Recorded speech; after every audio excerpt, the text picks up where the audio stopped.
ಚಳ್ಳಕೆರೆ ನಗರದ KSRTC bus ನಿಲ್ದಾಣದಲ್ಲಿ bus ಹತ್ತುತ್ತಿದ್ದ ಮಹಿಳೆಯ ಮಂಗಲ್ಯ ಸರ ಎಗರಿಸಿದ ಕಳ್ಳರು.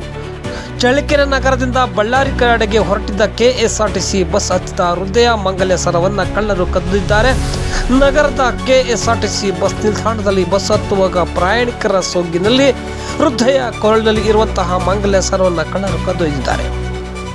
ಬಸ್ ಹತ್ತು ಕುಳಿತ ಕೊರಳು ನೋಡಿಕೊಂಡ ವೃದ್ಧೆ ಅನುಶಯಮ್ಮ ಗಾಬರಿಗೊಂಡು ಅಳುತ್ತಿದ್ದನ್ನು ನೋಡಿದ ಸ್ಥಳದಲ್ಲಿ ಇರುವ ಸಹ ಪ್ರಯಾಣಿಕರು ಬಳ್ಳಾರಿಗೆ ತೆರಳುವ ಕೆಎಸ್ಆರ್ಟಿಸಿ ಬಸ್ಸನ್ನು ಚಳ್ಳಕೆರೆ ಪೊಲೀಸ್ ಠಾಣೆಗೆ ತಂದು ಪೊಲೀಸರ ಸಮ್ಮುಖದಲ್ಲಿ ಎಲ್ಲ ಪ್ರಯಾಣಿಕರನ್ನು ಪರಿಶೀಲನೆ ಮಾಡಿದ್ದಾರೆ.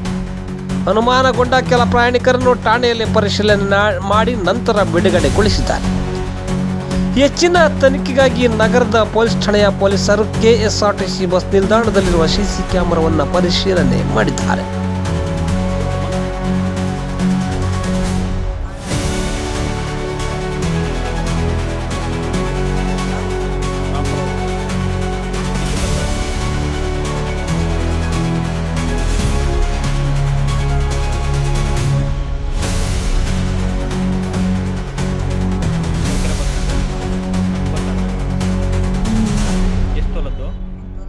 ತೊಲದ ಬಂಗಾರ ಚೈನು. ನಿಮ್ಮ ಹೆಸರು?